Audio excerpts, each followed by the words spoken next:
vous invite à ouvrir votre Bible dans le livre de Ésaïe, le prophète Ésaïe.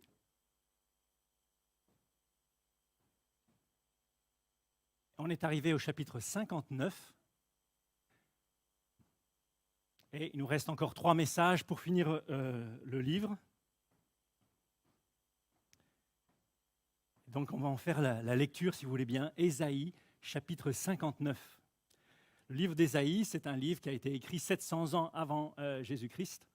Il a été... le peuple d'Israël a été envoyé en captivité. Et puis à présent, les premiers reviennent de captivité. Et puis Ésaïe les encourage. Je lis chapitre 59, le verset 1. « Non, la main de l'Éternel n'est pas trop courte pour sauver, ni son oreille trop dure pour entendre. Mais ce sont vos crimes qui mettent une séparation entre vous et votre Dieu.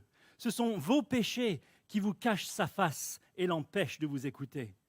Car vos mains sont souillées de sang et vos doigts de crime. Vos lèvres profèrent le mensonge. Votre langue fait entendre l'iniquité.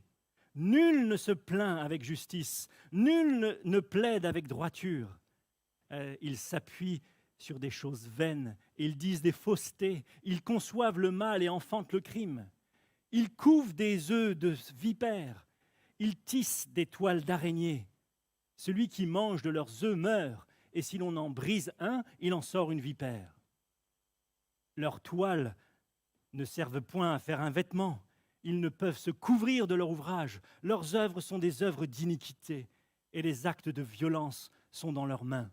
Leurs pieds courent au mal et ils ont hâte de répandre le sang innocent. Leurs pensées sont des pensées d'iniquité. Le ravage et la ruine sont sur leur route. Ils ne connaissent pas le chemin de la paix. Il n'y a point de justice dans leur voie. Ils prennent des sentiers détournés. Quiconque y marche ne connaît point la paix. C'est pourquoi l'arrêt de délivrance est loin de nous et le salut ne nous atteint pas.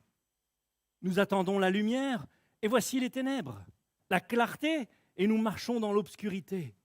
Nous tâtonnons comme des aveugles le long d'un mur. Nous tâtonnons comme ceux qui n'ont point Dieu. Nous chancelons à midi comme de nuit. Au milieu de l'abondance, nous ressemblons à des morts. Nous grondons tous comme des ours. Nous gémissons comme des colombes. Nous attendons la délivrance et elle n'est pas là. Le salut, et il est loin de nous. Car nos transgressions sont nombreuses devant toi. Et nos péchés témoignent contre nous. Nos transgressions sont avec nous et nous connaissons nos crimes. Nous avons été coupables et infidèles envers l'Éternel. Nous avons abandonné notre Dieu. Nous avons proféré la violence et la révolte. Conçu et médité dans le cœur des paroles de mensonge. Et la délivrance s'est retirée, et le salut se tient éloigné, car la vérité trébuche sur la place publique, et la droiture ne peut approcher. La vérité a disparu, et celui qui s'éloigne du mal est dépouillé. L'Éternel voit, d'un regard indigné, qu'il n'y a plus de droiture. Il voit qu'il n'y a pas un homme. Il s'étonne de ce que personne n'intercède. Alors son bras lui vient en aide et sa justice lui sert d'appui. Il se revêt de la justice comme d'une cuirasse. Il met sur sa tête le casque du salut. Il prend la vengeance pour vêtement. Il se couvre de la jalousie comme d'un manteau. Il rendra à chacun selon ses œuvres. La fureur à ses adversaires, la pareille à ses ennemis. Il rendra la pareille aux îles.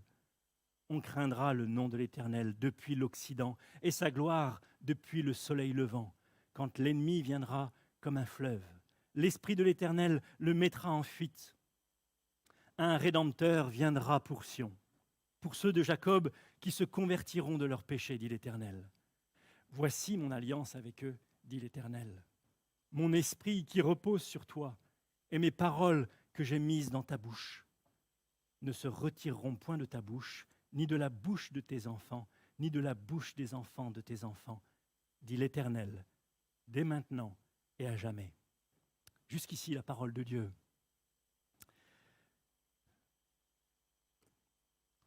Mais que fait Dieu? Ce serait certainement une accusation qu'on pourrait peut-être lui porter. Mais que fait-il? En tout cas, c'est une accusation qui est souvent portée contre Dieu. Mais que fait Dieu? On le prie et il ne répond pas. C'était l'expérience du peuple d'Israël, comme on l'a vu la semaine dernière au chapitre 58, verset 3. Il est dit « Que nous sert de jeûner si tu ne nous vois pas, de mortifier notre âme si tu n'as point égard? Tu ne nous entends pas. » Et peut-être que vous avez également ce sentiment. Alors, avec le peuple d'Israël, vous avez conclu « Dieu n'est pas capable » ou « Dieu n'entend pas ». Dieu est sourd. Non.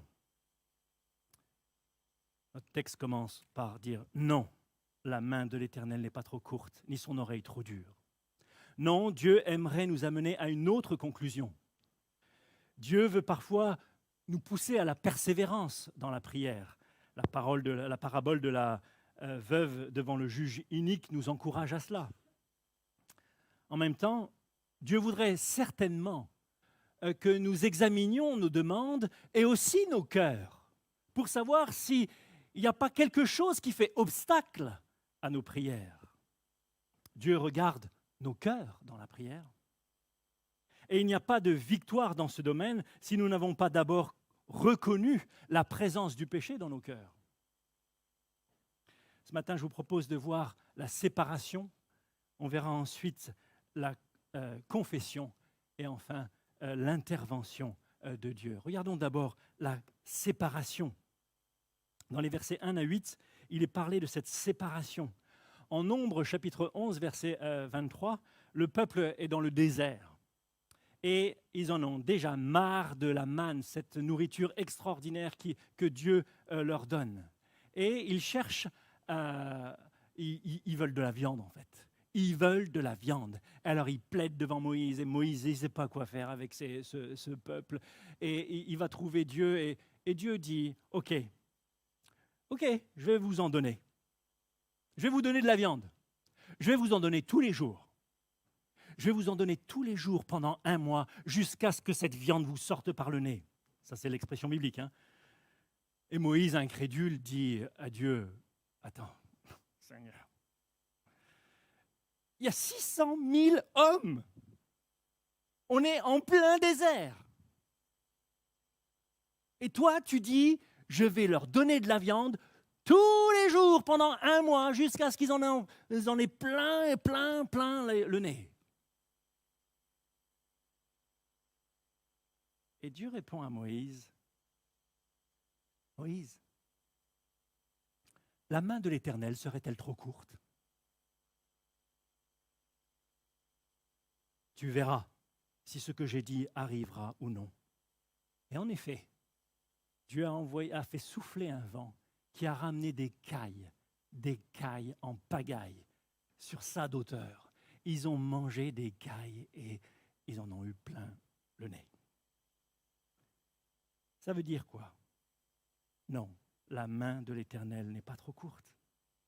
Quand Dieu ne répond pas à notre prière, ça n'est jamais parce qu'il manque de puissance. Jamais. Et son oreille non plus n'est pas sourde pour nous entendre. Dieu n'a pas de problème d'audition. Moi, j'ai passé l'âge je suis arrivé à l'âge où je reçois les publicités Audica et tout ça. Et voilà. Mais Dieu ne reçoit jamais ce genre de message. Ce n'est pas un candidat pour être appareillé.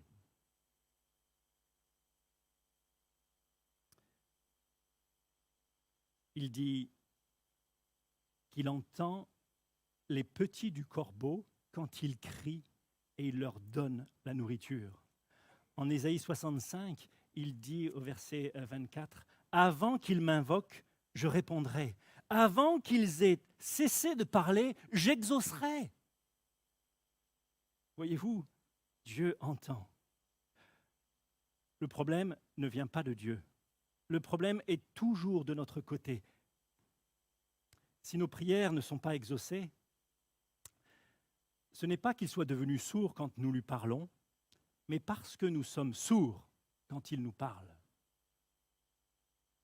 Le moyen le plus rapide pour saboter votre vie de prière est de vivre dans un péché dont vous ne vous repentez pas. Notre façon de vivre affecte la façon dont Dieu écoute nos prières.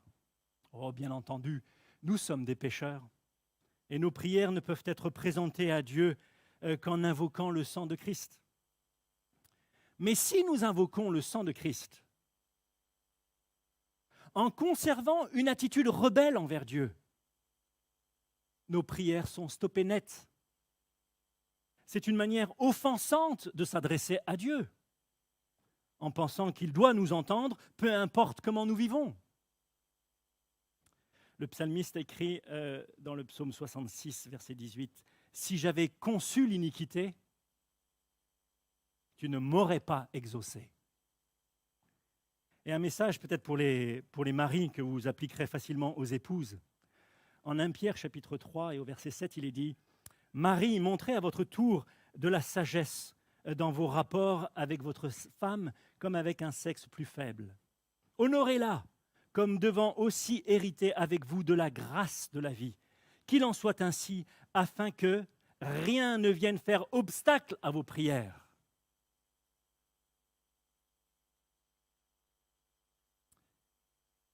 Si je ne prends pas soin de ma femme, si je ne l'honore pas, mes prières ne seront pas entendues.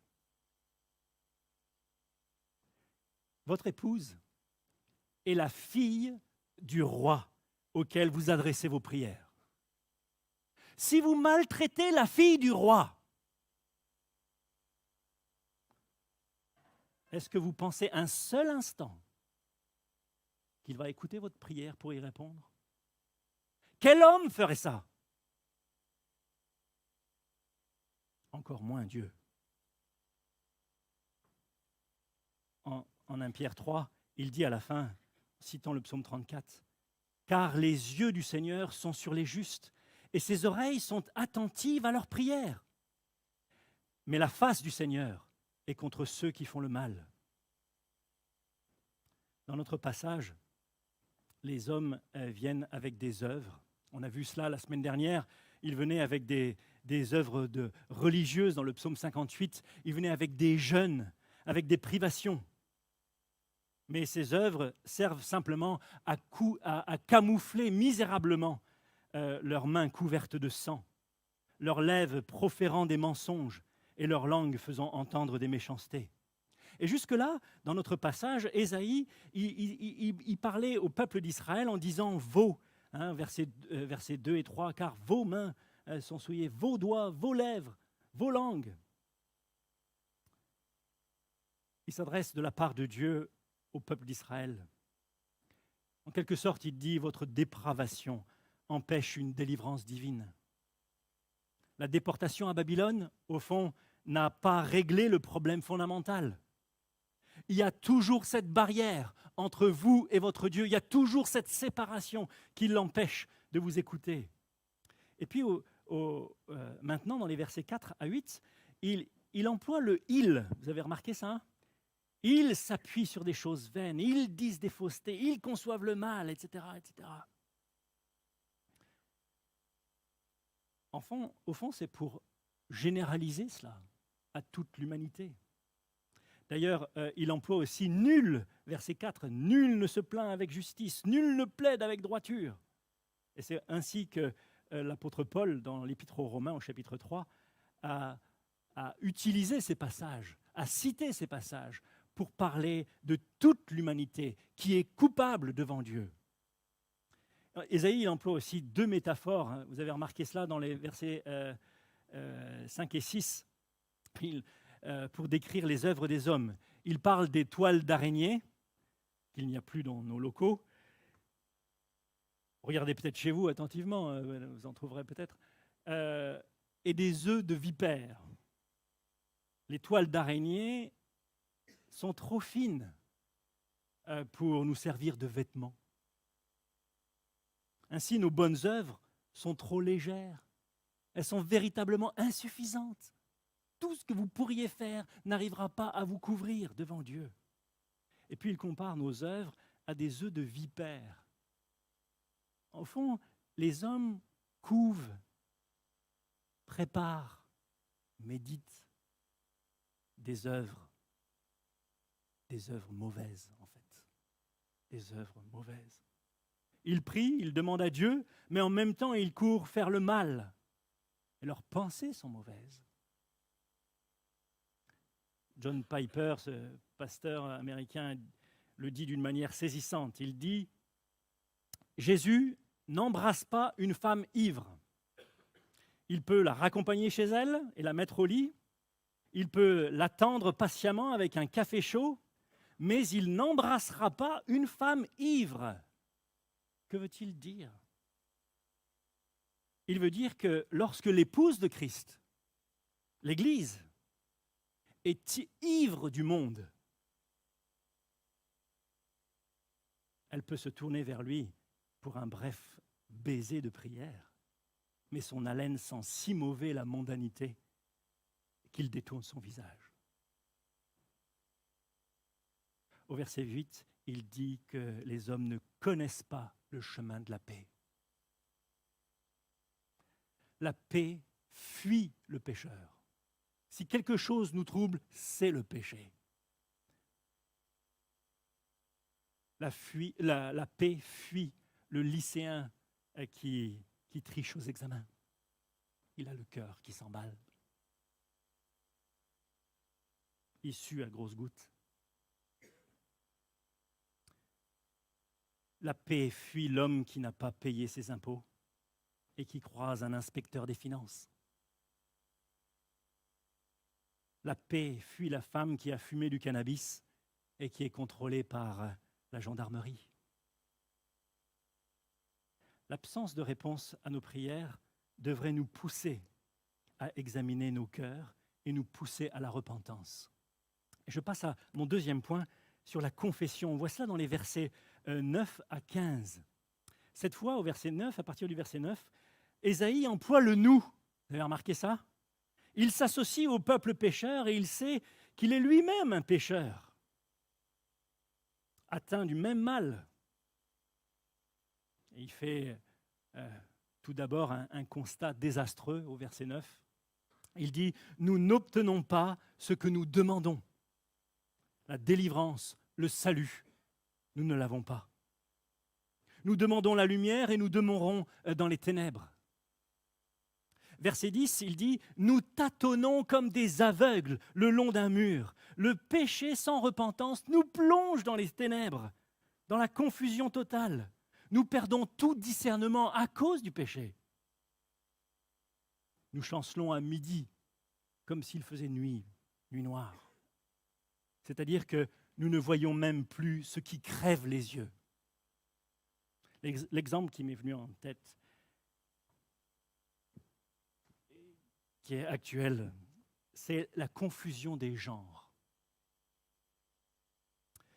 Pendant la grossesse, nous demandons au gynécologue si c'est un garçon ou si c'est une fille. Une fois qu'on a la réponse, nous célébrons cette réponse sur Facebook en mettant beaucoup de bleu ou beaucoup de rose. Et à 6 ans, l'enfant rentre à l'école et ce qui était pour lui une évidence devient son plus grand problème. Il doit choisir s'il est un garçon ou une fille.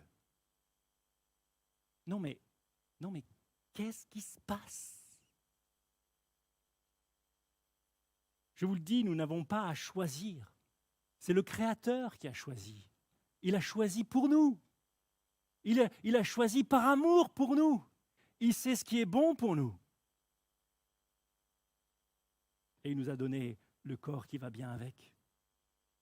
Au fond, c'est le péché de nos cœurs qui a provoqué cette perte totale de repères, de discernement. Ce qui est évident est rendu obscur pour notre propre malheur. Certaines personnes troublés par leur genre, connaissent un véritable mal-être. C'est réel.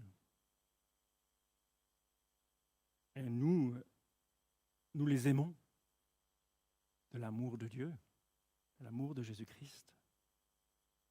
Mais je crois que c'est l'abandon de Dieu, et pas seulement par la personne troublée, mais par notre monde tout entier, qui provoque cette confusion.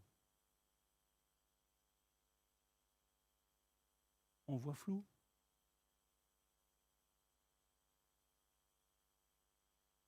La transition de genre est un leurre, une tromperie.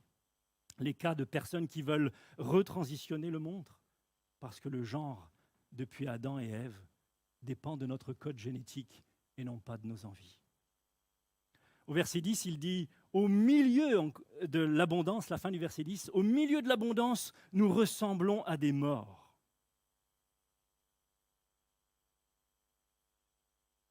Vous me permettez encore une application contemporaine ? L'anorexie.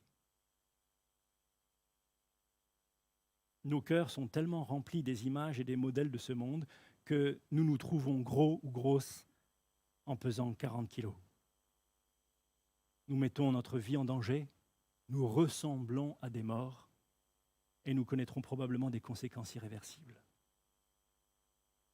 Et d'une façon plus générale, nous possédons des biens en abondance. Et pourtant, nos cœurs sont affamés. Nous possédons des moyens de communication comme aucune génération avant la nôtre. Et pourtant, nous souffrons de solitude. Alors, verset 11, nous grondons comme des ours. Nous gémissons comme des colombes. Nous sommes en fait malheureux.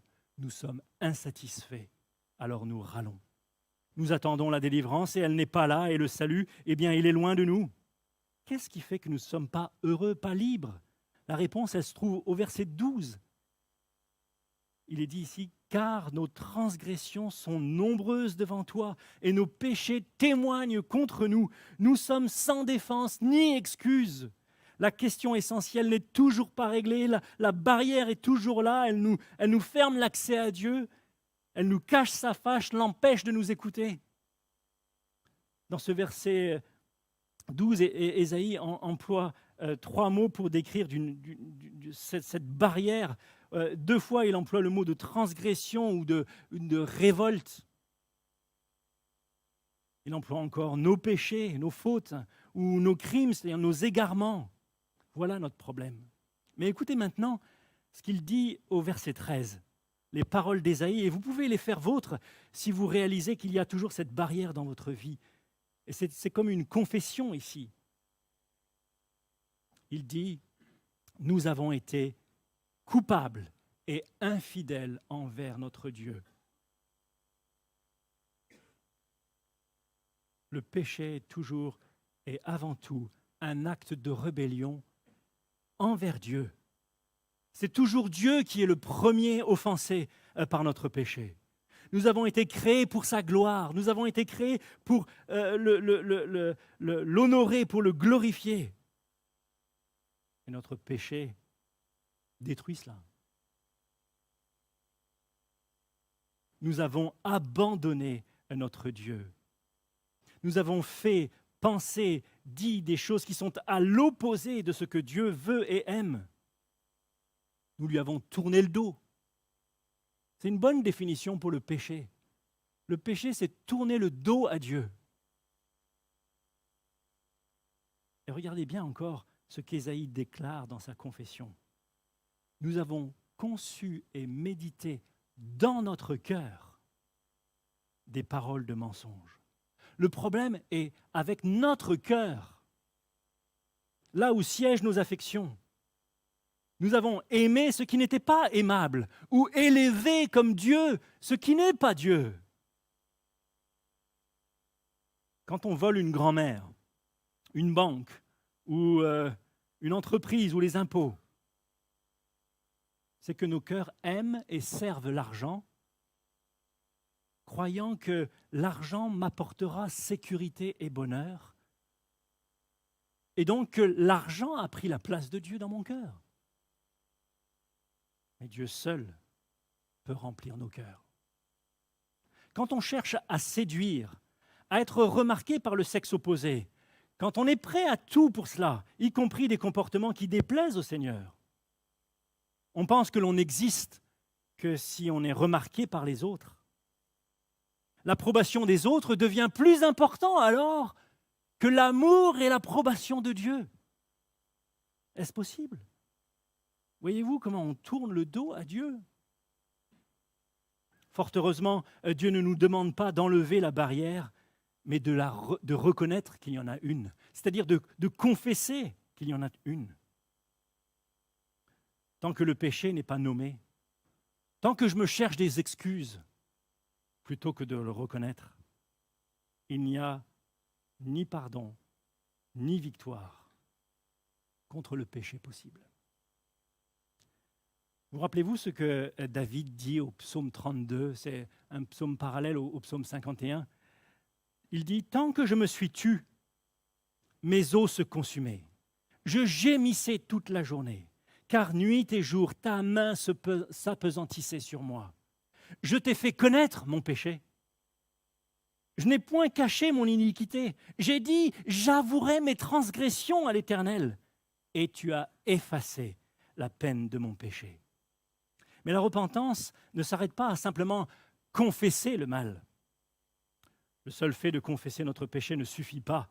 En Exode chapitre 9, Pharaon confesse son péché. En Josué chapitre 7, c'est Akan, le voleur, qui confesse son péché. En 1 Samuel 15, c'est le roi Saül qui confesse aussi son péché. Mais dans aucun de ces cas, il y a une véritable repentance. Ça signifie que la repentance n'est pas moins que la confession des péchés, mais c'est beaucoup plus que cela. Après avoir confessé, il faut qu'on regarde nos propres cœurs, qu'il y ait une contrition, la repentance implique une tristesse, une douleur même face à l'horreur de mon péché. De quelle sorte de tristesse parle-t-on? Paul, en 2 Corinthiens 7, parle de deux sortes de tristesse. Il parle de la tristesse du monde qui mène à la mort et de la tristesse selon Dieu qui mène à la vie. La tristesse du monde, au fond, c'est simplement en fait d'être désolé des effets du péché. Je suis triste, mais je suis triste pour moi, en fait. Parce que je me sens coupable et j'aime pas du tout cette sensation. Ou parce que je souffre des conséquences de mon péché. J'ai été infidèle à ma femme, et maintenant, elle divorce et je suis privé de mes enfants. J'aime pas être privé de mes enfants. Mais je suis juste triste des conséquences. Ça, c'est la tristesse selon le monde. Je m'apitoie, je m'autoflagelle peut-être même. La tristesse selon Dieu, elle, c'est d'être affligé par mon péché. Parce que je vois le péché pour ce qu'il est, une offense terrible envers mon Dieu. Je suis triste d'avoir offensé Dieu. Je suis triste d'avoir raté la communion avec Dieu. Je suis triste d'avoir cherché ailleurs qu'en lui ma sécurité, mon bonheur, ma joie. L'une est centrée sur soi, l'autre est centrée sur Dieu. L'une ne produit que des regrets, l'autre produit une repentance qui mène à la vie. Mais à nouveau, la repentance ne s'arrête pas là. Il faut une conversion. Ça implique enfin de se détourner du péché.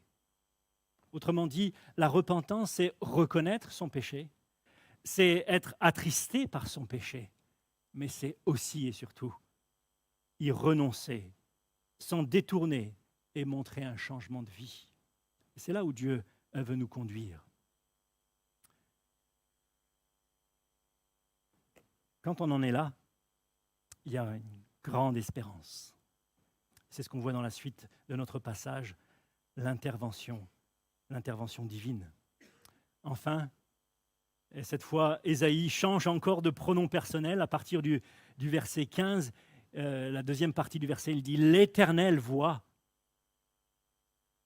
Et puis ensuite, versets 16, 17, 18, il s'étonne, il voit, il se revêt de justice, il met sur sa tête, il prend la vengeance, etc. C'est Dieu cette fois qui intervient. L'Éternel s'indigne et il s'étonne. Il s'indigne de la corruption de son peuple. Et il s'étonne. Il s'étonne qu'il n'y a personne. Personne qui intercède, qui plaide la cause de son peuple. Mais regardez verset 16, la dernière partie. Il dit « Alors », puisqu'il n'y a personne qui se bouge, alors son bras lui vient en aide et sa justice lui sert d'appui. Alors, Dieu intervient. Il intervient personnellement. Il intervient lui-même.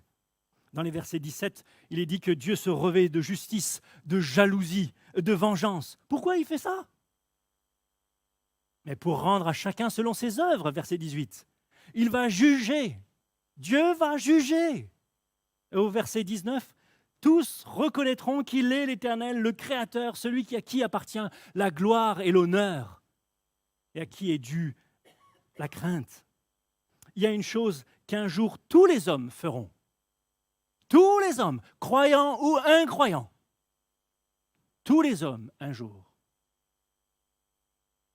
se prosterneront devant Christ et confesseront de leur bouche que Jésus-Christ est Seigneur, à la gloire de Dieu le Père, et qu'il mérite l'honneur et la gloire, et que c'est une chose terrible que de tomber dans notre état de pécheur non repentant entre les mains du Dieu vivant.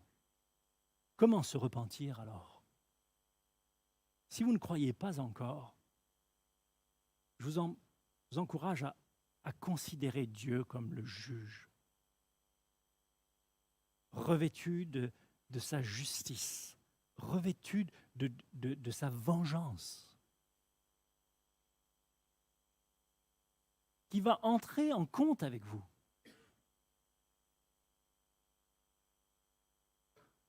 Et repentez-vous devant lui, tant qu'il est temps. Si vous êtes un croyant, Dieu n'est plus alors votre juge, il est votre Père. Ainsi, lorsque vous péchez, vous ne brisez plus seulement des règles, mais vous brisez le cœur de celui qui vous a tant aimé, qu'il a donné son Fils, bien-aimé, pour faire de vous son propre enfant.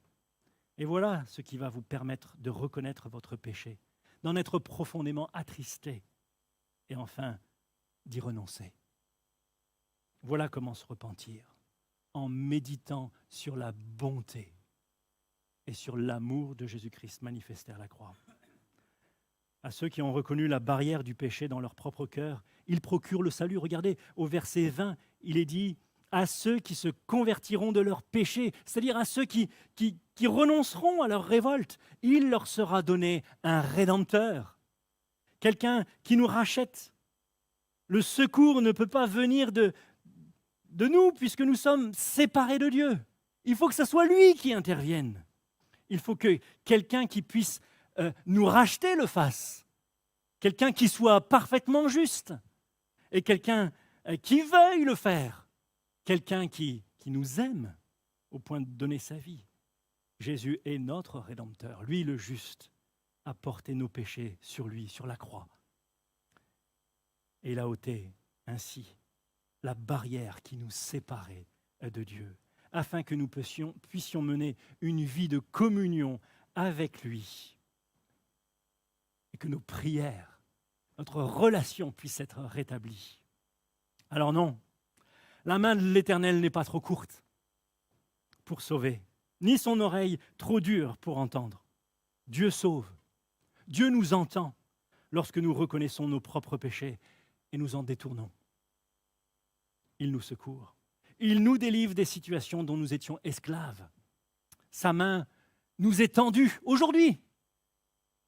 Sa main vous est tendue. Si nous nous repentons, sa main nous saisit.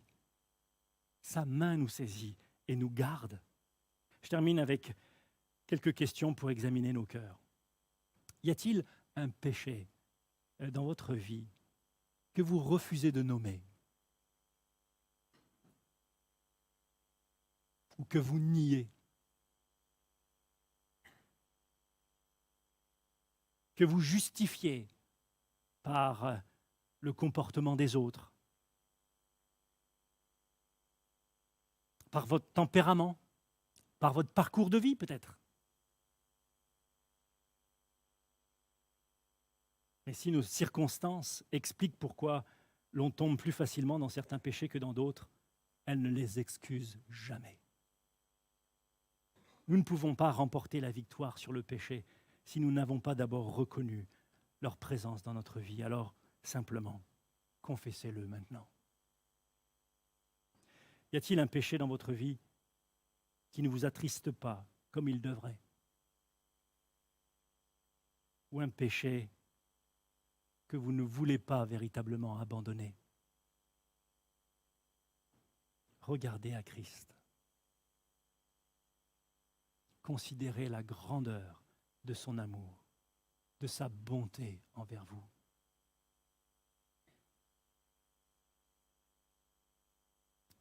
Que Dieu vous bénisse. Je vous propose un temps de silence, un instant, si vous voulez vous adresser vous-même à Dieu, dans le secret de votre cœur. Non, sa main n'est pas trop courte et ni son oreille trop dure pour vous entendre, pour nous entendre.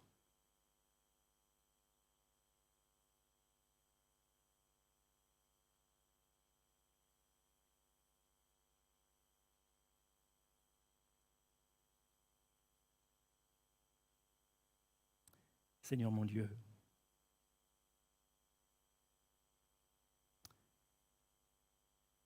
pardon. Pardon pour tout ce qui t'offense, tout ce qui s'élève entre toi et nous. Pardon de n'être pas davantage en communion avec toi. Sonde nos cœurs. Regarde si nous sommes sur une mauvaise voie. Et conduis-moi dans les voies de l'éternité. Merci Seigneur de ce qu'on n'a pas à vouloir se sauver nous-mêmes. On en est bien incapable. Mais simplement de pouvoir confesser que nous sommes des pécheurs. Aide-nous à nommer nos péchés, à en être profondément attristés. Secours-nous pour qu'on puisse y renoncer. Merci Seigneur pour le Rédempteur que tu nous as envoyé dans la personne de Jésus-Christ, qui rend possible le pardon aujourd'hui. Bénis chacun ici. Conduis nos cœurs vers toi.